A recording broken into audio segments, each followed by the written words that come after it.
After watching Eric Fleischer Hayes and the actors' staging and performance in The Web by Eugene O'Neill, I'd like to say a few words about this play, in that this performance shows a number of interesting features.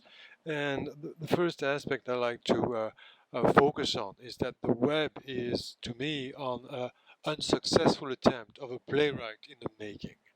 Um, Having said that, the first striking feature in the play is that O'Neill shows that he was a committed playwright, and in this, the web resonates with the other early works, and we have, in some way, a self-definition of the playwright through his social commitment.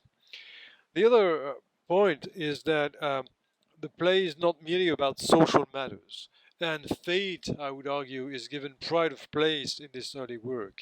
And we can see that as soon as, or as early as this first attempt, O'Neill was toying with a Greek classical background, and fate plays a major part in his definition of the play and the way the actors act and interact.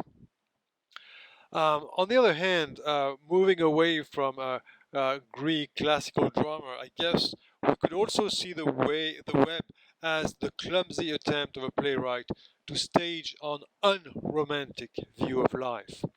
Um, we have a first striking image, which is that of the mother and her child, which is obviously a classical feature in literature and also in painting.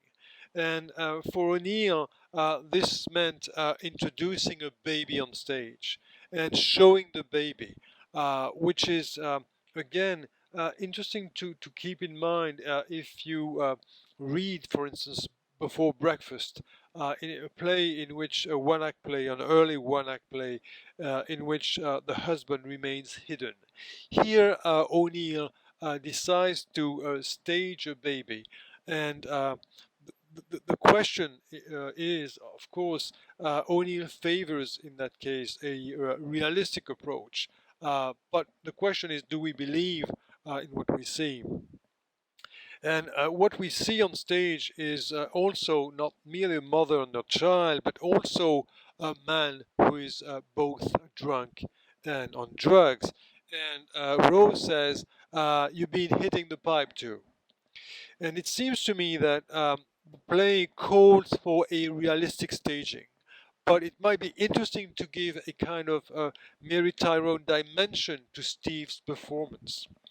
Indeed, it might be stimulating to show him as disconnected and indifferent to the fate of the young prostitute because he has lost touch with reality. This is obviously not what O'Neill hoped to see in the web, but it seems to me that the very early plays are tentative blueprints and call for daring investigations. Another specific and major feature in the play is tuberculosis, which resonates, as I said, with Long Day's Journey into Night, but it also reminds us of La Dame Camélia, Camille, or O'Neill's own play, The Straw, in which we can see that, according to O'Neill, love can be the uh, the element that is going to bring salvation. And we have this early features already visible in the web. Um, on the other hand, O'Neill was obviously trying to move away from the frame of melodrama, which is still there, in that there are good people versus evil ones. Uh, One of them says, "Not as low as you are," which highlights a contrast between the two characters. And also, if you keep in mind this romantic background, could pave the way for a possible salvation. And what we see is actually a good criminal trying to save the good kid. And again, versus Steve, who stands for evil.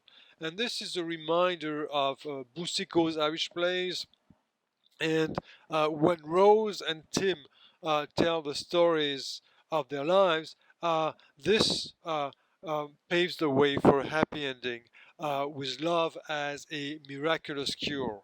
But while we are heading for a happy ending, eventually O'Neill rejects this classical frame and tries to write a new play to bring to life a new way of dealing with contemporary realities. And the problem, I would argue, is that in this play, O'Neill was writing with a gun. That is, it's one of the early plays in which he resorts to guns. Um, Obviously, in the background this time, Hedda Gabler comes to mind, looms over the ending. The problem is that this was a valuable, interesting attempt, but not a very successful one. And having said that, this is most interesting as an attempt to see all that O'Neill was trying to put in one single one-act play.